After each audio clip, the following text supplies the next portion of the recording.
ಭೂಮಿ ತಾಯಿ ಒಡೆಯಲ್ಲಿ ಕೆಲಸ ಮಾಡೋದು ಬಡವರದ ನಮ್ಮ ಆದ್ಯ ಕರ್ತವ್ಯ. ತಾಯಿ ಹೇಳಿಲ್ಲವೇ, ಏ ರೈತ, ನೀನು ಹಿಡಿ ಕಾಳು ಬಿತ್ತಿದರೆ ನಾನು ಪಡಿ ಕಾಳು ಕೊಡುವೆನು ಅಂತ. ಹಾಗಲ್ಲ ಅರ್ಜುನ, ಅಂತ ವಿಷಯ ಏನಿಲ್ಲ ಬಿಡಪ್ಪ. ಯಾಕಣ್ಣ, 25 ವರ್ಷಗಳ ಕಾಲ ನಿನ್ನ ಜೊತೆಯಲ್ಲಿ ಬೆಳೆದವನು ನಾನು. ಯಾವತ್ತೂ ಇಲ್ಲದ ನಿನ್ನ ಬಾಯಿಂದ ಏಕೋ ಹೆದರಿಕೆ ಮಾತು ಕೇಳಿ ಬರ್ತಾ ಇದೆ. ಶಂಕರ್, ನೀನಾದರೂ ಹೇಳೋ ಏನಾಯ್ತು ಅಂತ. ಅದು ಅದು ಅಣ್ಣ ಅಣ್ಣ ನೀನೇ ಬಿಡ, ನನಗೆ ಯಾಕೋ ಧೈರ್ಯ ಸಾಧ್ಯ ಇಲ್ಲ. ಅರ್ಜುನ, ಅದು ಏನೂ ಇಲ್ಲಪ್ಪ. ನಮ್ಮ ಊರಿನ ಜಯರಾಜ್ ಸಾವುಕಾರ ಅವರ 300 ಎಕರೆ ಹೊಲಕ್ಕೆ ಫ್ಯಾಕ್ಟರಿ ಕಟ್ಟಿಸಿದ್ರು. ಆ ಹೊಲಕ್ಕೆ ದಾರಿನೇ ಇಲ್ಲ. ಅದಕ್ಕಾಗಿ ಆ ನಮ್ಮ 3 ಎಕರೆ ಹೊಲವನ್ನು ಮಾರಲಿಕ್ಕೆ ಕೊಡಿ, ಅದರ 2 ಪಟ್ಟು ಹಣ ಕೊಡುತ್ತೇನೆ ಎಂದು ಕೇಳಿದ್ದ. ಅದಕ್ಕೆ ನಾನು ಒಪ್ಪಲಿಲ್ಲ.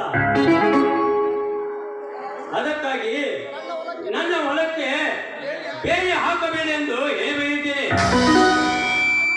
ಏನು ದುಡಿದು ತಿನ್ನುವರ ಬಡವರು ಒಡಲು ಕೇಳಿದ ನಾವು ಬಂಡ ಬಡ್ಡಿ ಮಗ ಸಾವುಕಾರ.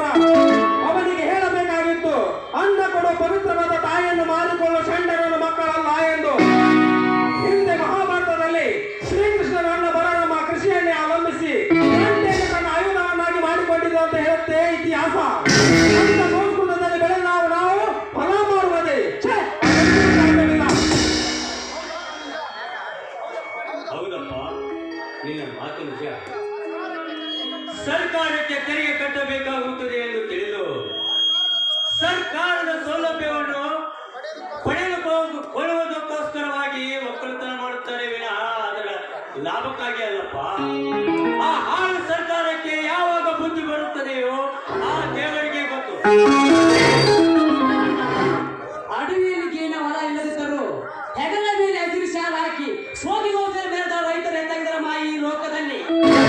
ನಿಜವಾದ ರೈತರಿಗೆ ಬೆಲೆ ಅಂತ ಇಲ್ಲದಂತಾಗಿದೆ ಈ ಕರ್ನಾಟಕದಲ್ಲಿ. ಅಣ್ಣ, ರೈತ ತಾಳ್ಮೆಯಿಂದಿದ್ದರೆ ತಾನು ಬೆಳೆಸಿದ ಬೆಳೆಗಳಂತೆ ಜೋಪಾನವಾಗಿ, ತಲೆ ಕಟ್ಟು ನಿಂತರೆ ತಾನು ಬೆಳೆಸಿದ ಬೆಳೆಗಳಂತೆ ಕುಡುಗೋಲಿನಿಂದ ಕತ್ತರಿಸುವಂತೆ ಶ್ರೀಮಂತರನ್ನು ಕತ್ತು ಕೊಯ್ದು ನಮ್ಮ ಹೊಲದಲ್ಲಿರುವ ಬಂಡಿ ಗಿಡಕ್ಕೆ ಅಭಿಷೇಕವನ್ನು ಮಾಡಿ ಹಬ್ಬವನ್ನು ಮಾಡಬಲ್ಲ ಈ ರೈತ. ಬೇಡ ಅರ್ಜುನ, ಬೇಡ. ನಾಳೆ ನಾವೇ ಸ್ವತಃ ಹೋಗಿ 4 ಜನ ಹಿರಿಯರನ್ನು ಕರೆದುಕೊಂಡು ಹೋಗಿ ತಿಳಿಸಿ ಹೇಳಿ ಬರುತ್ತೇನೆ. ಅಣ್ಣ, ತಿಳಿಸಿ ಹೇಳಿದರೆ ತಿಳಿದುಕೊಳ್ಳೋ ಮನುಷ್ಯ ಜಾತಿ ಬಣ್ಣ ಜೈರಾಜ. ನಾನು ಈಗಲೇ ಹೋಗಿ ನನ್ನ ಹೊಲಕ್ಕೆ ಹಾಕಿರೋ ಬೇರೆಗೆ ತೆಗೆದು ಅವನ ಕೊಪ್ಪು ತುಂಬಿದ ಆಳುಗಳಿಗೆ ಒಟ್ಟು ಬುದ್ಧಿ ಕಲಿಸಿ, ಏ ಸೋಕಾರ, ನಿನ್ನ ಹೊಲದಲ್ಲಿ ನೀನೇನು ಬೇಕಾದ್ರೂ ಮಾಡಿಕೋ. ಇನ್ನೊಂದು ಸಾರಿ ನನ್ನ ಹೊಲದ ವಿಷಯಕ್ಕೆ ಬಂದರೆ ನೀನು ಕಟ್ಟುದ್ರು ಫ್ಯಾಕ್ಟರಿ ನಿನ್ನನ್ನು ಹಾಕಿ ಮುತ್ತುದನೆಂದು ಎಚ್ಚರಿಕೆ ಕೊಟ್ಟು ಬರುತ್ತೇನೆ. ಇಲ್ಲ ನಿಲ್ಲು. ಮೊದಲು ನಮ್ಮ ಅಣ್ಣ ನಾವು ಹೋಗಿ ತಿಳಿಸಿ ಬರ್ತೀವಿ. ನಮ್ಮ ತಿಳುವಳಿಕೆಯಿಂದ ಒಪ್ಪಿದರೆ ಸರಿ, ಇಲ್ಲದಿದ್ದರೆ ಇದೆಯಲ್ಲ ಕತ್ತಿಗೆ ಲಜ್ಜೆ ಪೆಟ್ಟು ಒಂದಾಗಿ ನಿನ್ನ ದಾರಿ ನೀನೇ ತರುವಂತೆ.